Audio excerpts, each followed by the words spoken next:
Taste the Daily.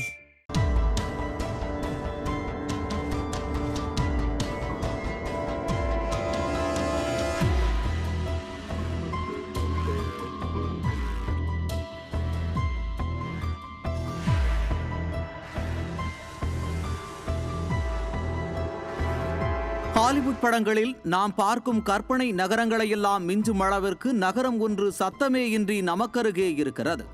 மனிதர்களிடையே மதம், மொழி, இனம் என்று வேறுபாடுகள் எதுவும் இல்லாத ஒரு நகரத்தை உருவாக்க வேண்டும் என்கிற நோக்கில் உலக நாடுகளின் உதவியோடு உருவாக்கப்பட்ட நகரம்தான் அது.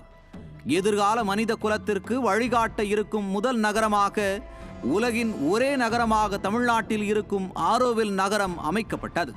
விழுப்புரம் மாவட்டம் வானூர் வட்டத்தில் அமைந்திருக்கும் தன்னாட்சி பெற்ற இந்த நகரத்திற்குள் கொள்ளையடிக்கும் ஒரே நோக்கத்தோடு மதத்தை புகுத்தி கோடிகளில் ஊழல் செய்து கொண்டிருக்கிறதாம் குஜராத் மாடல்.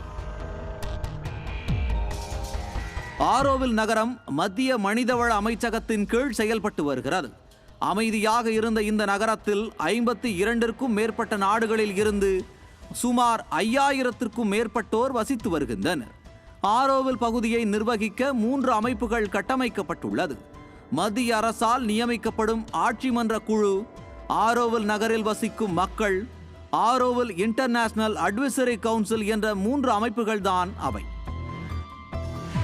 இதில் ஆட்சி மன்ற குழுவில் புகுந்து விளையாடியதாக குஜராத் மாடல் மீது குற்றம் சாட்டும் உள்ளூர் வாசிகள் நூதன மோசடிகளை கனக்கச்சிதமாக செய்து வருவதாக அதிர்ச்சி தகவல்களை அம்பலப்படுத்தி வருகின்றனர். ஆரோவில் நிர்வாக குழுவில் RSS மற்றும் பாஜக சித்தாந்தவாதிகளை நுழைத்து ஆரோவில் அறக்கட்டளையையே கபளீகரம் செய்ததாக கடும் குற்றச்சாட்டு முன்வைக்கப்படுகிறது. ஆளுநர்களை ஆட்சி மன்ற குழுவில் சேர்த்தால் குடியரசுத் தலைவர் அனுமதி இல்லாமல் நீதிமன்றங்களில் வழக்கு தொடர முடியாது என அறிந்து ஆளுநர்களை ஆட்சி மன்ற குழுவில் சேர்த்து மோசடியின் மொத்த உருவமாக விளங்குகிறது இந்த குஜராத் மாடல். என்னென்ன சித்து விளையாட்டுகளை செய்ய வேண்டுமோ, ஆரோவில் சொத்துக்களையும் அரசு பணத்தையும் எப்படியெல்லாம் கொள்ளையடிக்க வேண்டுமோ அதை நிர்வாக குழு உதவியோடு செய்து கொண்டிருக்கிறார்கள் என அப்பகுதி மக்கள் பகீர் கிளப்புகின்றனர். ஆரோவில் நகரை தமிழகத்தில் இருக்கும் ஒரு யூனியன் பிரதேசம் போல மாற்ற துடிக்கும் குஜராத் மாடல் கும்பல் RSS சித்தாந்தவாதிகளை அதிகாரிகளாக நியமித்திருக்கிறது. இவர்களின் மூலம் ஆரோவிலில் கட்சி அலுவலகம் அமைக்க குஜராத் மாடல் திட்டமிட்டு வருவதுடன் ஆரோவிலை நிர்வகிக்கும் மற்ற 2 அமைப்புகளை ஓரம் கட்டிவிட்டு பல கோடி ரூபாய் வரை ஊழல் செய்துள்ளதாக உள்ளூர் மக்கள் விமர்சிக்கின்றனர். ஆரோவில் நகருக்கென மத்திய பட்ஜெட்டில் 15 கோடி ஒதுக்கப்பட்டு வந்த நிலையில் அந்த தொகை தற்போது 2000 மடங்கு உயர்த்தப்பட்டு 400 கோடி ரூபாய் நிதி ஒதுக்கப்படுகிறது.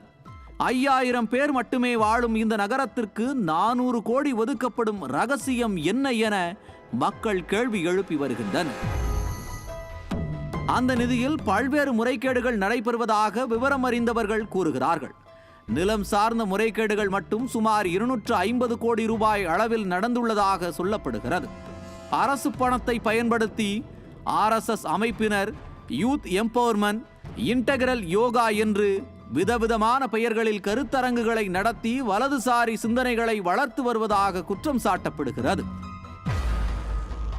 மதம், மொழி என எந்த பாகுபாடும் இல்லாமல் இருந்த ஆரோவிலில் குஜராத் மாடல் கும்பல் அயோத்தி ராமர் கோவிலின் மாதிரியை காட்சிப்படுத்தி ஆரோவில் நகரம் உருவாக்கப்பட்ட நோக்கத்தையே சீரழித்திருக்கிறது. ஆட்சி அதிகாரத்தை பயன்படுத்தி மதமெனும் ஆயுதம் கொண்டு கோடிகளில் ஊழல் செய்யும் குஜராத் மாடலுக்கு எதிராக ஆரோவில் நகரில் யாரும் பேச முடியாது. பேசினால் நகரில் இருந்து வெளியேற்றப்படுவார்கள். வெளிநாட்டவர் இங்கு நடக்கும் முறைகேடுகள் பற்றி பேசினால் விசா ரத்து செய்யப்படுகிறது. ஊழலில் ஊறி திளைக்கும் குஜராத் மாடல் மைனாரிட்டி அரசு ஆரோவிலை சீரழித்து விட்டது என்பதே சர்வதேச சமூகத்தின் குற்றச்சாட்டாக உள்ளது.